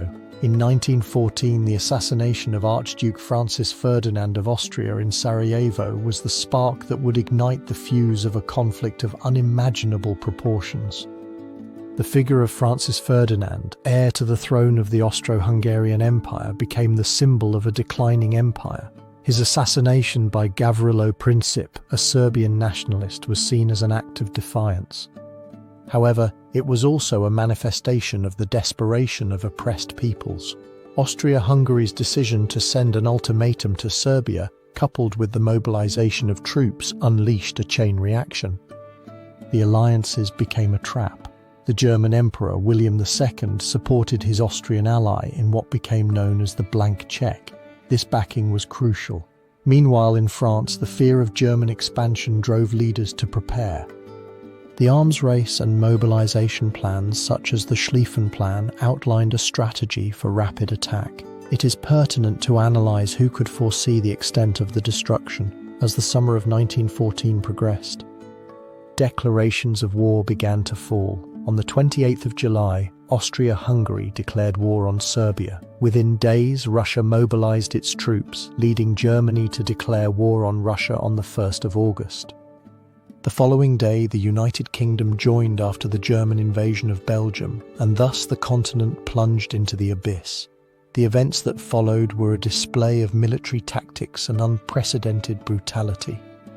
The battles of Marne, Verdun, and the Somme became synonymous with suffering. Trench warfare became a symbol of horror. Military technology advanced, introducing chemical weapons and tanks, but the human cost was incalculable. Millions lost their lives, and many more were left scarred. The immediate consequences were devastating. The map of Europe was reconfigured with the collapse of ancient empires, the peace conferences, especially that of Versailles in 1919, attempted to establish a new order, but the decisions made, such as the reparations imposed on Germany, sowed the seeds of future discord. It is debated whether the war could have been avoided and whether the decisions of leaders and alliances left a question that challenges historians. The influence of the war would remain present, but its effects would not be limited to geography. Daily life and social structures would be altered. The struggle for survival and the quest for justice intertwined. As Europe emerged from the ashes, a new phenomenon began to take shape: the Great Depression and the rise of totalitarianism. Thus, the First World War presents itself not only as a historical event, but as a question in itself, an analysis of decisions that still resonates. At the intersection between war and peace, the future of Europe hangs by a thread while history looms over its nations. It is pertinent to analyze how Europeans would face the challenges to come and what legacy this conflict would leave behind. The First World War revealed itself as a turning point in European history, a manifestation of discontent and despair that would resonate in the streets and palaces. In the decade of the 1930s, Europe found itself in a state of fragility. The war had left deep scars, not only on the landscape but also on the collective psyche. The promise of a new order had been overshadowed by disillusionment. In this context of uncertainty, the Great Depression emerged as an ominous force, dragging down the social and economic fabric of many countries. The collapse of the New York Stock Exchange in October of 1929 marked the beginning of a global economic crisis that spread across the Atlantic. Within a few years, European nations found themselves trapped in a spiral of massive unemployment and bank failures. The economy of Germany, already weakened by the reparations imposed after the war, was crumbling. At the same time, in Italy, fascism began to take shape as a response to despair. It is pertinent to analyze how an economic crisis could lead to the adoption of totalitarian regimes. The 1930s became an ideological battleground, where radical ideologies found fertile ground. In Germany, Adolf Hitler, leader of the Nazi Party, rose as a charismatic figure who offered a promise of restoration. His ascent to power was not an accident. It was the result of shrewd decisions and the manipulation of fear. In 1933, Hitler was appointed Chancellor, and with that, he began to execute a plan that would transform the country into a dictatorship. There is debate about what mechanisms he used to consolidate his power. Meanwhile, in Italy, Benito Mussolini had established a fascist regime that promised a national rebirth. Using the rhetoric of nationalism, Mussolini mobilized the masses, presenting himself as the savior. The decisions of these leaders, driven by the need for radical change, were fundamental to the transformation of Europe into a divided continent. Events unfolded rapidly. In Germany, the creation of the Gestapo and the elimination of opposition became tools of control. State propaganda, under the direction of Joseph Goebbels, shaped public perception. In Italy, the racial laws of 1938 reflected the growing intolerance and Mussolini's desire to align with Hitler. There is debate about whether this was an irreversible path. The immediate consequences of the Great Depression were devastating. In Germany, the unemployment rate reached astronomical figures, and the fear of poverty transformed the population. In Italy, social tensions intensified and repression became the norm. The Europe that had dreamed of lasting peace now found itself plunged into chaos. The question of the chapter is clear. How did collective suffering lead to the acceptance of regimes that promised drastic solutions? History shows us that in times of crisis, democratic values can be put to the test, and what was once an ideal can fade away. As the decade of the 1930s progressed, Europe prepared for a new conflict, one that would transform geopolitics. The Second World War began to rise, and with it, the question about the future of humanity became more pressing. There is debate about whether history could have taken a different course if the decisions of those years had been different. The answer lies in the repercussions of the past. The transition to the next chapter is inevitable. The Second World War was not only a military conflict, it was a clash of ideologies, a confrontation that would leave an indelible mark. With our gaze fixed on the horizon of a divided continent, we delve into the next chapter, where the decisions of those who governed would shape the fate of millions. The Great Depression overflowed into a conflict of unimaginable proportions. Europe, after the devastation of the First World War, found itself in a state of uncertainty, a political and social ecosystem in which resentment blossomed.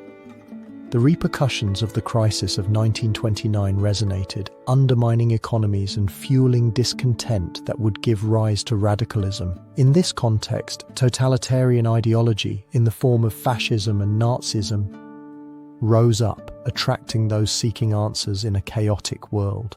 Adolf Hitler, leader of the National Socialist German Workers' Party, emerged as a central figure. His rise to power in 1933, following a series of political decisions, marked the beginning of an era that would change Europe. Post-war Germany, caught between the Treaty of Versailles and its desire to restore pride, became the fertile ground where the seeds of hatred flourished. It is pertinent to analyze whether it was the German people who chose this path, or if they were compelled by circumstances beyond their control. In Italy, Benito Mussolini, the Duce, had already consolidated his fascist regime, while in Spain, the civil war erupted, becoming a testing ground for ideologies. The influence of these regimes spread, and in this context, the policy of appeasement by European powers proved ineffective.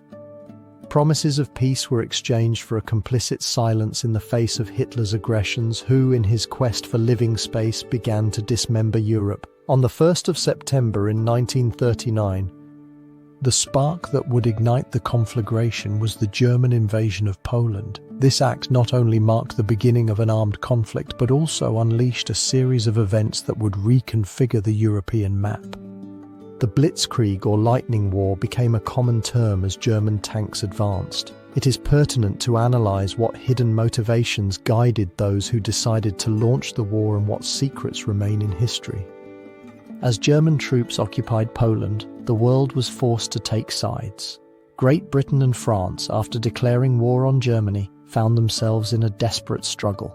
However, on the Eastern Front, the signing of the Ribbentrop-Molotov Pact between Germany and the Soviet Union revealed a complicity that blurred the boundaries of good and evil. The invasion of Poland was just the beginning. The war spread throughout Europe. In 1940, the Germans launched devastating offensives, conquering Denmark, Norway, the Netherlands, Belgium, and France. The fall of Paris in June was a devastating blow to the Allies. The decisions of leaders such as Winston Churchill, who became a symbol of resistance, and Charles de Gaulle, who rose in exile, were crucial. It is debated whether individual courage would be sufficient. As the war progressed, the conflict took on global dimensions. In the Pacific, the attack on Pearl Harbor in 1941 brought the United States into the fray, changing the balance. Meanwhile, in Europe, the German invasion of the Soviet Union in June of 1941, Operation Barbarossa, turned the war into a titanic confrontation. Brutality became palpable, millions lost their lives, and the horrors of the Holocaust began to unfold. The battles of Stalingrad and Kursk marked a turning point. Soviet resistance, combined with the advance of Allied forces in the West, began to wear down the Third Reich. The struggle was not only for victory but for survival. The brutality was reflected in the concentration camps. It is debated whether the sacrifice of so many was in vain or if their struggle left a legacy. In 1944, the Normandy landings D-Day marked the beginning of the liberation of Western Europe. The Allies began to liberate the occupied countries. As the troops advanced, the atrocities committed were unveiled, revealing the magnitude of horror. The liberation of Auschwitz became a symbol. Finally, on the 8th of May in 1945, the surrender of Germany marked the end of the war in Europe, but not without leaving a trail of pain. Millions of lives had been destroyed and the political map changed. The war left a legacy of division. It is pertinent to analyze what hidden secrets and traumas remain. The repercussions of the Second World War still resonate. The creation of the United Nations and the subsequent integration of Europe were responses to the horrors experienced. However, the mystery of how such a rich continent could fall into barbarism remains open. Thus, the history of Europe faces another chapter, the Cold War, a period of tension that would mark the continent's destiny. It is pertinent to analyze what influences loom over Europe's immediate future and what lessons can be drawn. The answer awaits in the pages to come. The Second World War had not ended on the battlefield. It had transcended to a new realm that would be fought in the minds of nations. The conflict, with its devastation, left Europe in a state of fragmentation. The Allied powers faced a dilemma: how to rebuild not only the cities but also trust. However, a new conflict was already looming. The Cold War had begun, a silent struggle that would divide Europe into opposing blocs. In the context of this new chapter, Europe found itself immersed in a political atmosphere marked by deep tensions. The victory over fascism had brought the promise of a new era, but also a palpable distrust. The United States, emerging as a superpower, advocated for a world based on democracy and capitalism. In contrast, the Soviet Union, under the leadership of Joseph Stalin, promoted communism. The continent stood at the crossroads of an ideological dilemma. The protagonists were not only leaders, but also the nations that were drawn into a conflict not of their choosing. In 1947, United States Secretary of State George Marshall outlined the Marshall Plan, an initiative aimed at revitalizing European economies. This plan sought not only recovery but also aimed to contain the expansion of communism. On the opposite side, the Soviet response was the creation of the Cominform, an organization designed to coordinate communist parties and ensure that the Eastern Bloc remained united. The division of Europe materialized with the formation of blocs. In the West, countries such as West Germany and France aligned with the United States, forming the North Atlantic Treaty Organization in 1949. In the East, the Soviet response was the creation of the Warsaw Pact in 1955. This Iron Curtain, as Winston Churchill would describe it, was not merely a line on the map, but a symbol of polarization. It is pertinent to analyze what secrets this new order concealed. The development of the events that would follow was complex. In 1948, Berlin, a divided city, became the epicenter. Stalin, seeking to solidify Soviet control, ordered a blockade that deprived Berliners of supplies. In response, the Western powers launched the Berlin Airlift, an effort that involved the air transport of basic goods. For almost a year, planes crossed the sky, defying the Soviet strategy. This act not only saved lives but also became a symbol. As the 1950s progressed, the Cold War intensified. The arms race erupted, with both superpowers amassing nuclear arsenals. In 1953, Stalin's death left a vacuum, leading to an internal struggle. However, the new leader Nikita Khrushchev ventured to de-Stalinize the regime, although this did not lead to a decrease in tensions. The Cuban Missile Crisis in 1962 showed the world how close it was to a nuclear conflict, but in Europe the repercussions resonated differently. The immediate consequences were profound. The division of Europe not only altered the balance of power but also transformed the lives of millions.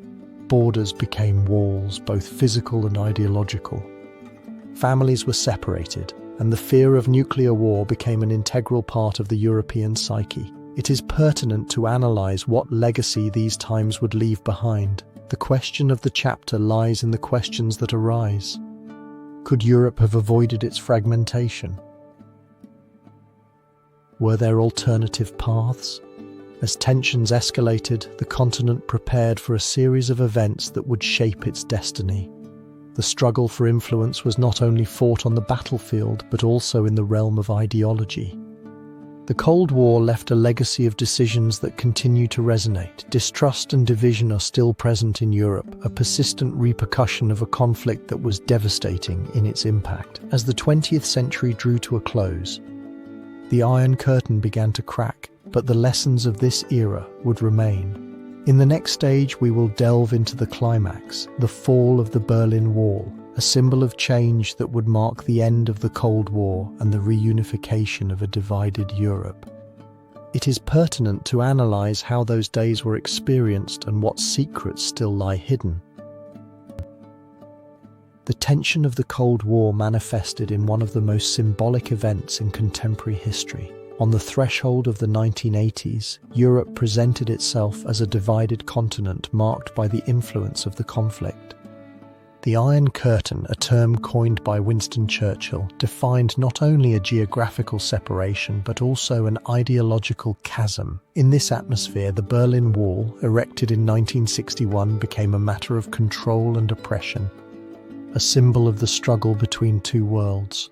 As civil disobedience began to resonate in Poland and other countries of the Soviet bloc, the history of Europe was preparing for a new chapter. The rise of opposition movements, particularly the Solidarity Union in Poland, along with the policy of perestroika driven by Mikhail Gorbachev, started to dismantle the structures that had kept Eastern countries under the communist yoke. It is pertinent to analyze what hidden power lay behind this transformation. The answer resided in the decisions of a few leaders who would change the fate of their nations. The historical context surrounding the fall of the Berlin Wall was complex. During the 1980s, popular discontent in East Germany grew, fueled by economic scarcity and repression. The youth took to the streets demanding greater freedom. In the heart of Berlin, the city divided by a wall, hope began to blossom. In this scenario, figures such as Erich Honecker, leader of East Germany, faced pressures that threatened to destabilize his regime. It is pertinent to analyze what crucial decisions could change the course. On the 9th of November 1989, the spark that would ignite the flame of freedom arrived unexpectedly.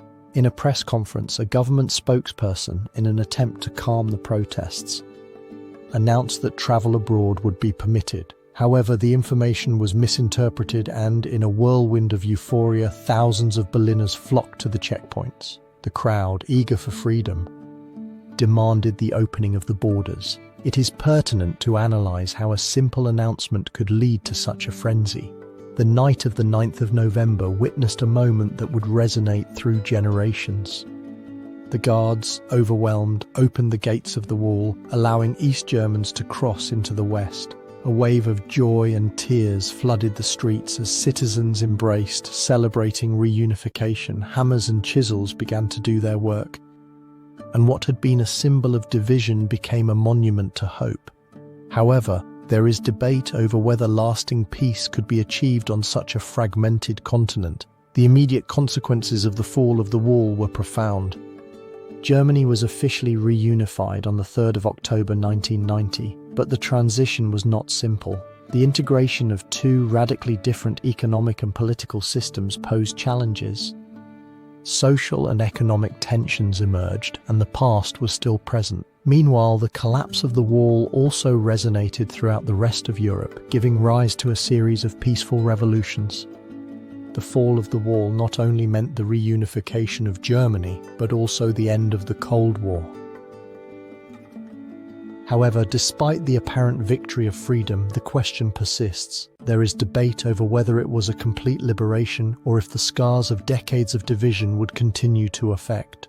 It is pertinent to analyze what secrets awaited in the depths of relations between European countries.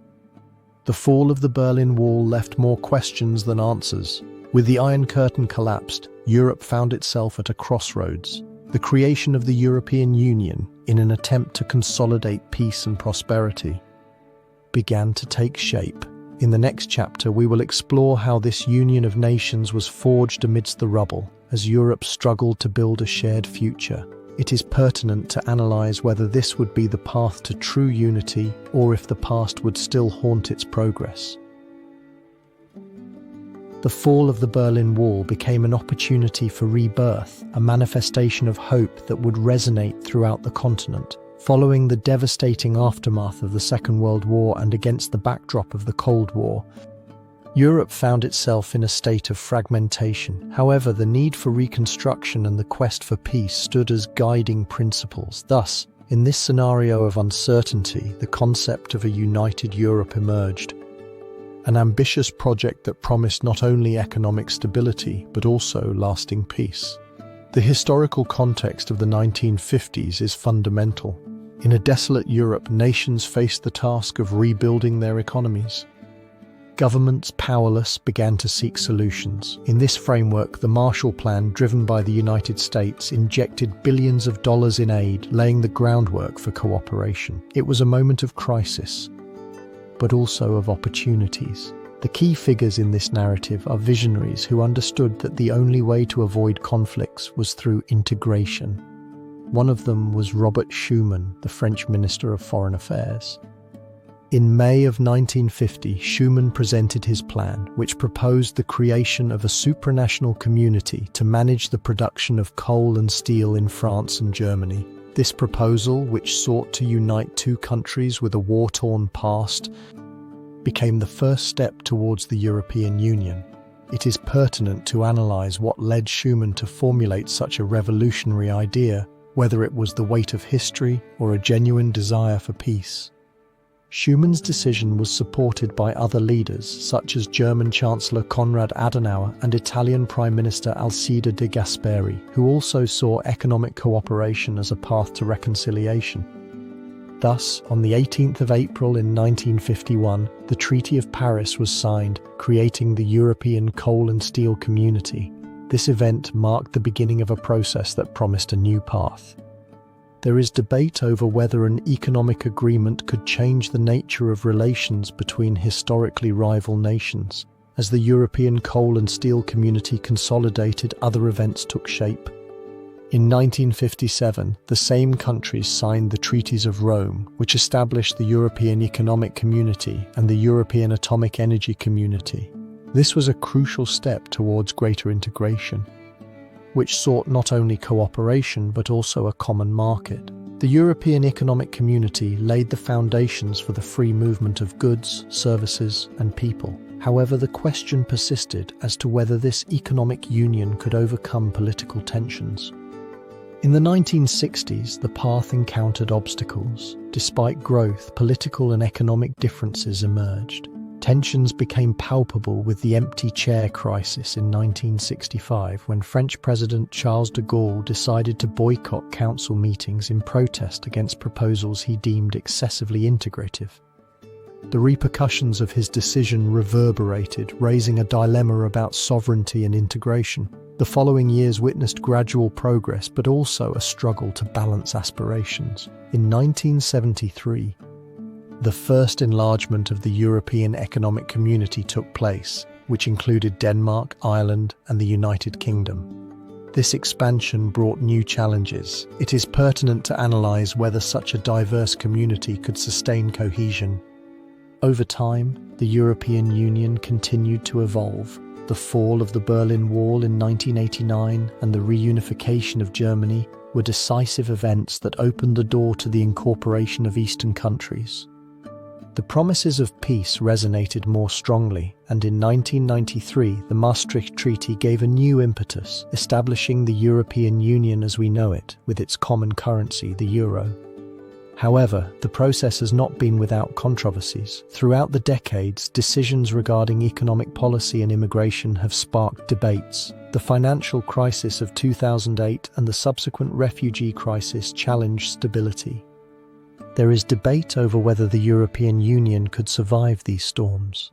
The history of the European Union is a question in itself, a puzzle that continues to seek its pieces. Through its successes and failures, the quest for peace has been a common thread. However, each advancement has left questions. It is pertinent to analyze what future awaits a united Europe in an increasingly complex world. As we enter the 21st century, Europe faces unprecedented challenges.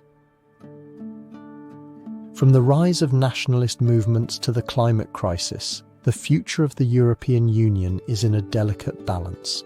The search for answers will be key. Thus, a new layer of complexity is added to this story. It is pertinent to analyze whether European leaders will be able to find a path towards cohesion. The repercussions of the past resonate, preparing us for the next chapter, the challenges of the 21st century that Europe must confront. History resonates through the streets of Europe, a continent that has witnessed countless transformations. As we enter the 21st century, the aftermath of past events intertwines with contemporary challenges. In this final chapter, we will explore the issues that arise from the complex web of political, social, and economic interactions that define Europe today. The historical context leading up to this moment is one of profound transformation. Since the fall of the Berlin Wall, the reunification of Germany, and the consolidation of the European Union, Europe has sought peace and stability. However, this process of integration has been accompanied by tensions. The rise of populism, the increase in migration, and economic crises have left the continent at a crossroads, where the essence of European identity is at stake. Among the key actors in this contemporary drama are political leaders such as Angela Merkel, who, as Chancellor of Germany, played a vital role in managing the migration crisis of 2015. Her decision to open Germany's doors to asylum seekers was both an act of compassion and a challenge to public opinion, generating debates about national identity. It is pertinent to analyze whether it was a wise decision or if it sowed the seeds of discontent that would flourish. As the narrative unfolds, a series of events that have shaped the European landscape is revealed. The sovereign debt crisis, which erupted in 2009, exposed the structural weaknesses of the Eurozone. Countries such as Greece and Spain found themselves trapped in a cycle of austerity that triggered protests. Financial bailouts driven by the European Central Bank and the International Monetary Fund revealed the fragility of a system that, despite its ideals, was divided. It is pertinent to analyze how one can speak of unity when the pain of some is ignored by others. The rise of populism, embodied in figures such as Marine Le Pen in France and Matteo Salvini in Italy, has capitalized on social discontent. These leaders have challenged the order, questioning the effectiveness of the European Union and proposing a return to national sovereignty. Their speeches, imbued with nostalgia, resonate with an audience that feels its voice has been taken away. It is pertinent to analyze whether these leaders are the solution or if they lead the continent toward a new abyss. The development of these events has had immediate consequences. Political fragmentation has led to an increase in polarization. Xenophobia and racism have found new breath, and far-right movements have gained ground, challenging the principles of equality. There is debate over whether the dream of a united Europe is fading. The question that arises from this complex plot is profound. It is pertinent to analyze what future awaits Europe in a world where certainties are fading. There is debate over whether the continent will find a path toward reconciliation or if it is doomed to repeat the mistakes of its history. As we look toward the horizon, it is crucial to reflect on the legacy of these events. Europe, with its rich history, faces a new chapter. The decisions made today will shape not only the immediate future but also the legacy that will be passed down. History has shown that the repercussions of the past can serve as both a guide and a warning. As the sun sets over the vast European geography, the question persists: will Europe be able to overcome its divisions and embrace its potential as a center of cooperation and peace? The answer to this question accompanies us, inviting us to contemplate not only the past but also the present and future of a continent that, despite its difficulties, remains a symbol of hope. In this corner of the world, where history intertwines with the present, it is vital to remember that Europe's journey is not over. Every decision and every reconciliation will leave a mark. History teaches us that in the pursuit of a better future, there will always be questions to resolve. It is pertinent to analyze what secrets await in the European consciousness. Only time will tell, but what is clear is that Europe's legacy is a story in constant evolution, a question that invites exploration.